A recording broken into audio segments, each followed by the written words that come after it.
Yes, lads, we're back. It's been a while.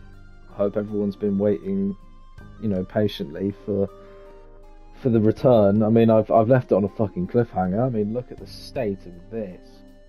I don't know how it can get any worse. And I've looked. I'm probably acting myself in. I've looked at all the rewards you can get. I use rewards loosely. I think I've unlocked 5 out of about 13 of them. So there's 8 more pictures that should probably top this. So, God, I'm gonna be. I doubt if I'll be up to load half of them after this, but let's give it a whirl.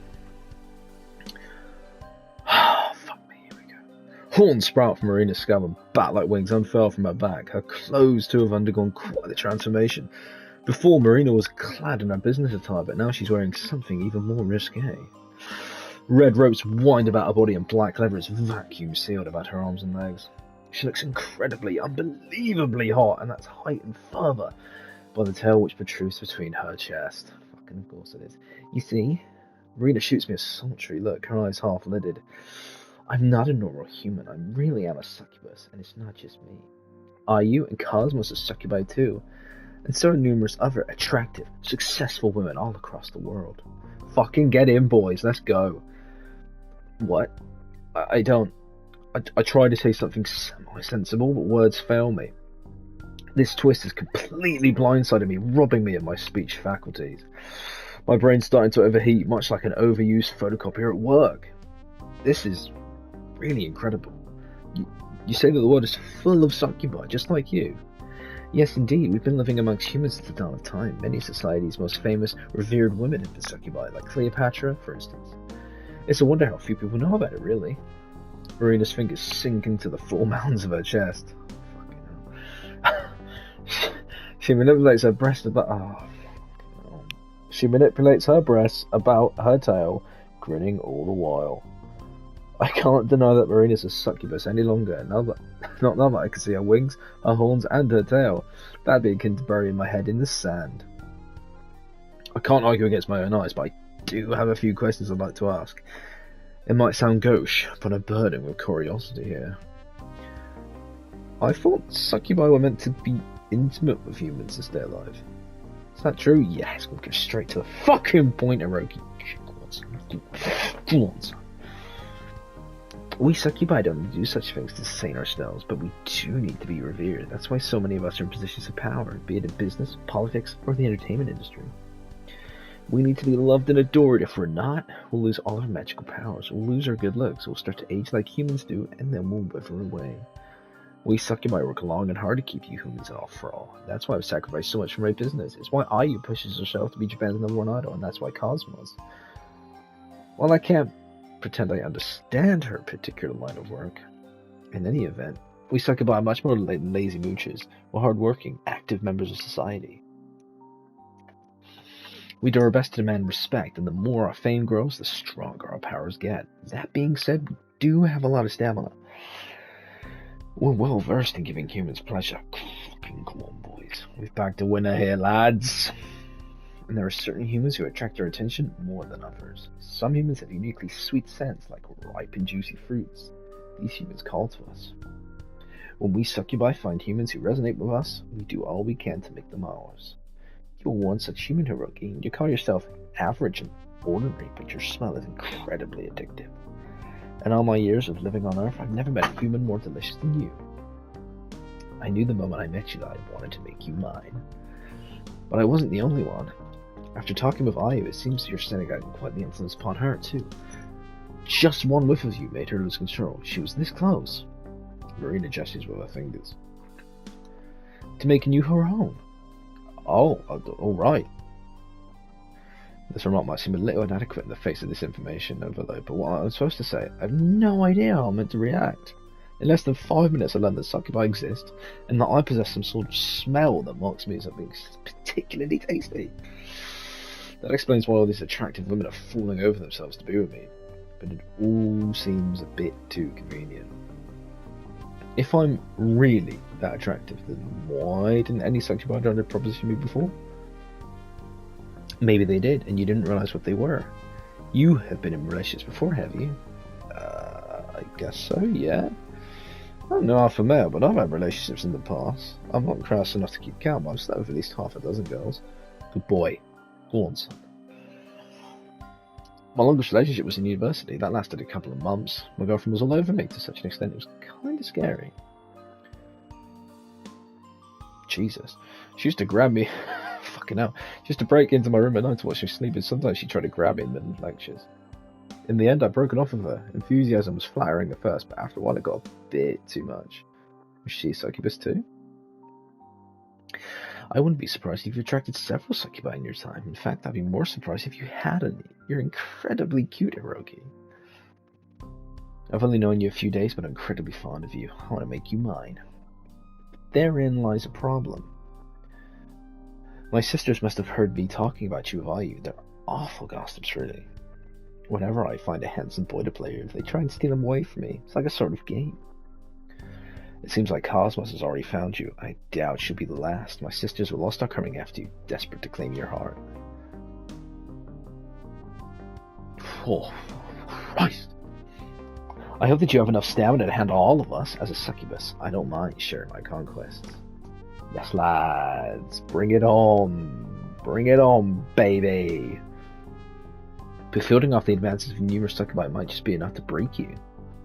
You have an unusual amount of stamina, but you're still a human at the end of the day, and you're far more fragile than you look. If my sisters get too rowdy, I'll try to discipline them. I don't want them to break you completely, but you'll need to toughen up too. Please don't let me down, my dear Hiroki. I've expended a lot of time and money on you already, so it'd be a shame if you fell apart too quickly. Mommy? Beep, beep, beep, beep. What? I'm woken the next day by the shrill beeping of my alarm clock. Its tiny ring pierces my skull like a skewer, and I wince. God, would it kill you to be quiet for like 5 seconds? My alarm clock, of course, doesn't listen to me. It's an inorganic object that can't think or feel. Sometimes I wish I was an inorganic object too, then I wouldn't have to suffer from so many debilitating headaches.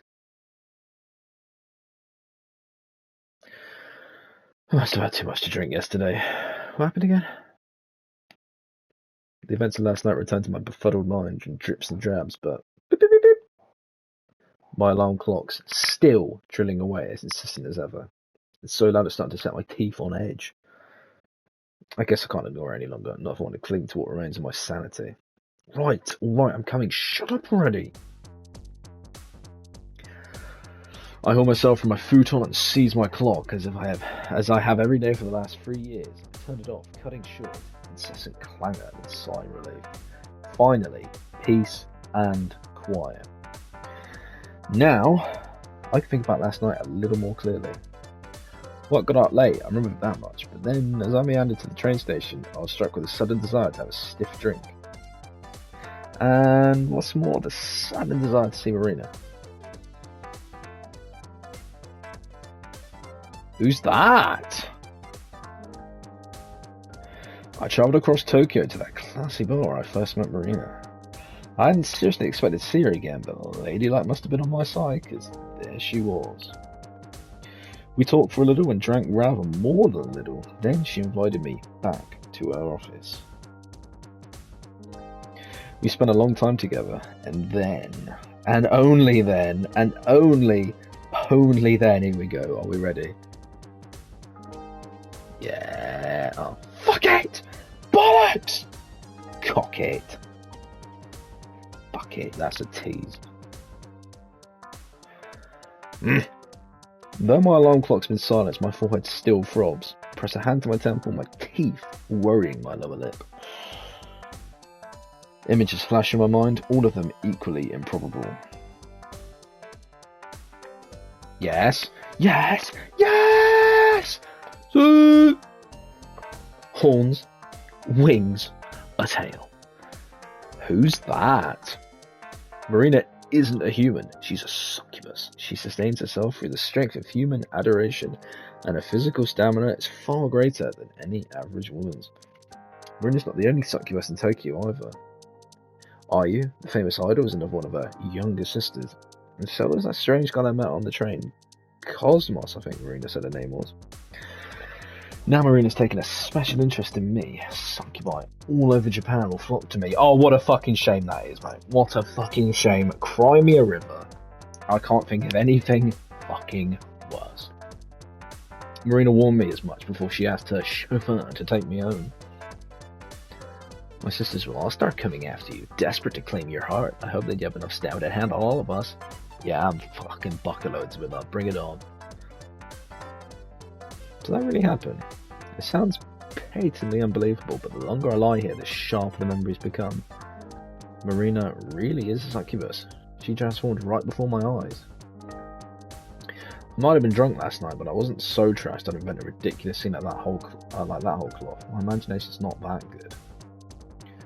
That's why I wanted to become a photojournalist rather than a writer. I'm a skeptic, and I can only believe things if I've seen them with my own eyes. I'm bad at playing pretend.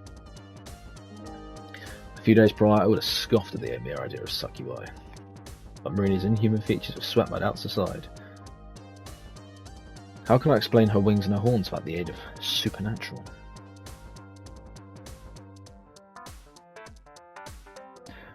Wakatsuki Marina sure is incredible, in more ways than one. I roll over in my futon, sighing. Since it's a Tuesday, I need to get up, freshen up, and get to work. But my daily grind seems much more pressing than per usual. My mind's almost entirely ensconced with Marina and her succubi sisters. What's going to happen to me now? I guess, as of today, my normal life has well and truly ended.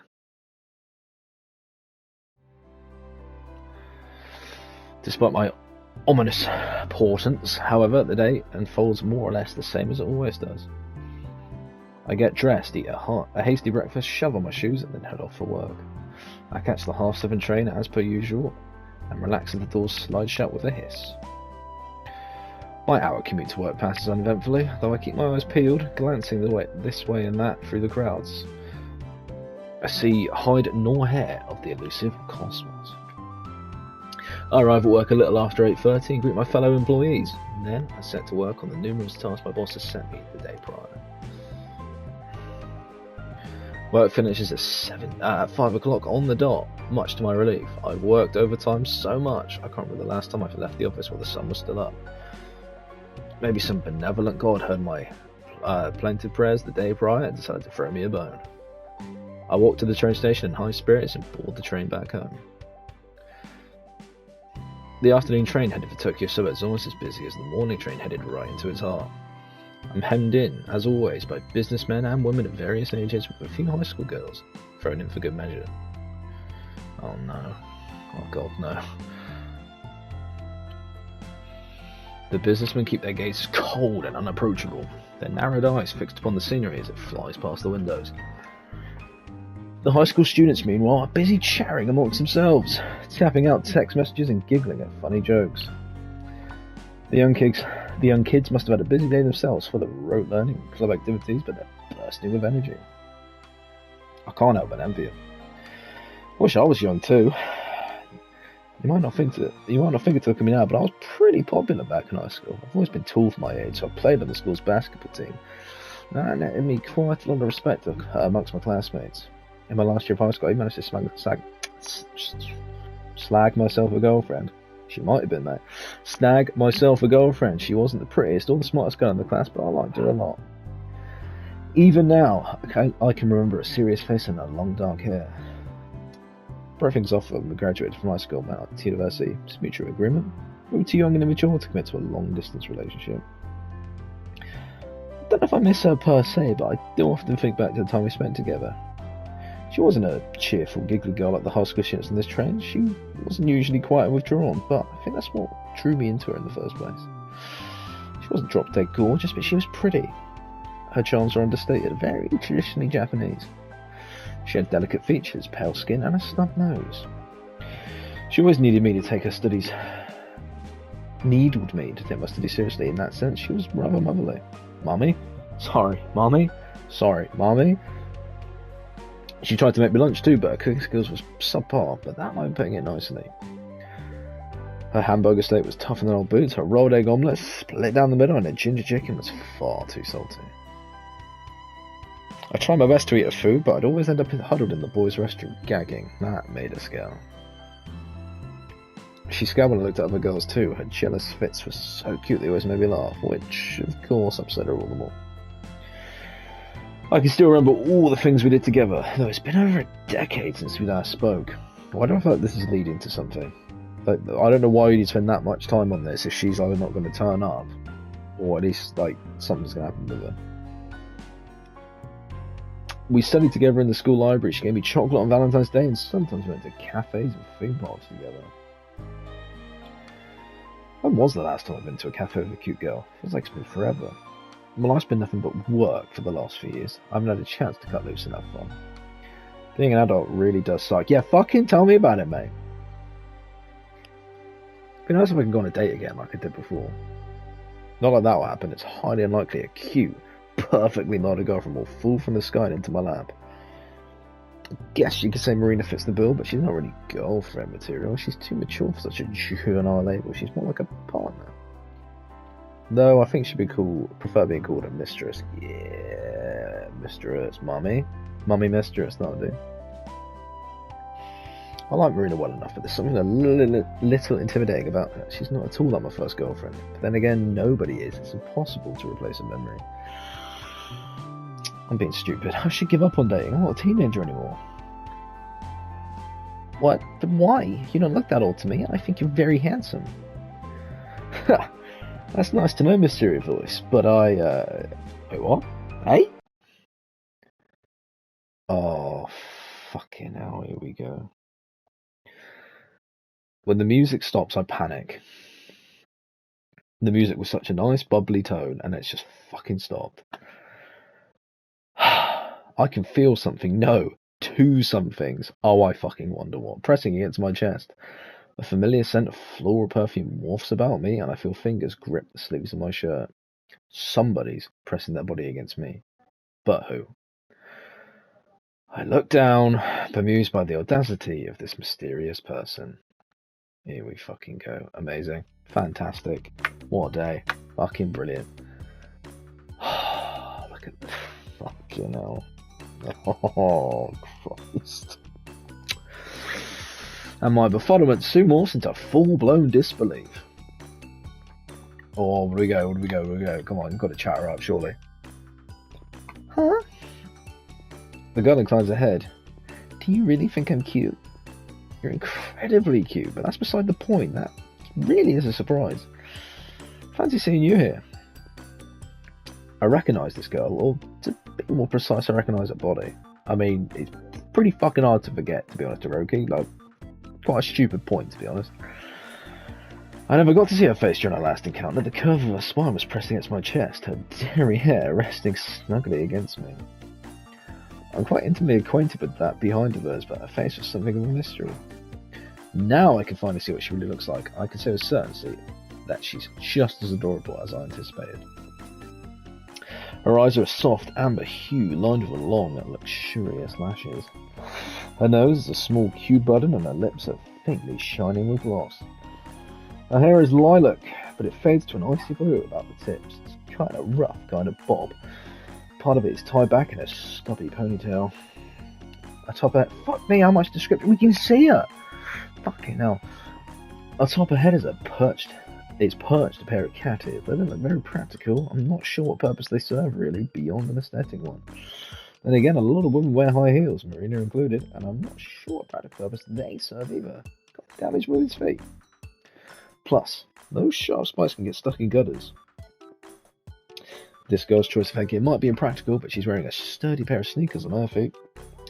A pink jacket and those very, very short shorts serve to complete the look. I think she might be younger than I am, but only by a handful of years. She's most likely in her early 20s. Though if she really is a succubus, her age might not scale at that of normal humans. For all I know, she could be centuries old. Would a 500-year-old wear a pet cat is, though? Jury's still out on that one. Your name's Cosmos, right? Right. Cosmos is fun with lethargic nod of her head. There's something a little off about this girl, actually. And no, I'm not just referring to the cat ears. Her movements all seem a second or so delayed, and then there's the fact that she's pushing herself against me in the middle of a crowded train. Hiroki, I think you should stop fucking arguing about it, mate. Just accept it. Twat. Doesn't this guy understand the concept of personal space? Fuck your personal space, to be honest, mate. Just shut your fucking trap. How do you know my name? Marina told me. She explained who you are yesterday. You're a succubus, right? That's right. Cosmos nods once more, a stumbly ponytail bouncing. It's not the only part of her anatomy that bounces either, but I shall try not to stare too blatantly. So, you know everything? Marina told you? Yeah, she did. Oh, good. She smiles. That makes it easier. I don't like explaining things. You're an act first, ask questions later kind of girl? I don't like asking, it's awkward. Talking with people is difficult for me, but I want to try and make an effort with you. Hiroki. Cosmos pushes her chest even more firmly against my body. I know we're still strangers, but I like you a lot. I want you. Me? Yes. I talked about you. Marina too. They said you smell good. They're not wrong. Cosmos inhales deeply and nostrils quivering. Probably not as actually, that was probably not how she would probably do it. That wasn't sexy at all, was it? Oh, Christ. You're addictive, sweet like candy. Marina is picky, her taste is discerning, but she likes you. You must be special. I like you too. So, let's go. The train begins to slow as it pulls into the next station. It's not the station I want to get off at, but Cosmos doesn't seem to care about little details like that. She grabs hold of my hand, her fingers winding with mine. Her hand is very small, and mine dwarfs hers. She's small and pixie-like, but she's incredibly insistent. Hey, Cosmos, wait! I try to pull away from her, but she doesn't listen.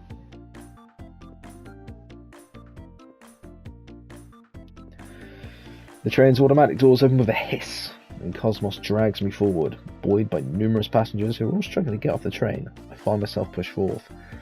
I feel like a fish trying to swim up a river. The current, or in this case Cosmos' tiny hand, is far too strong. I'm being swept away. What do you want from me? Where are we going? Cosmos glances at me over her shoulder. Her ombre hair, flattering. She smiles and says sweetly, on a date. Yes, lads!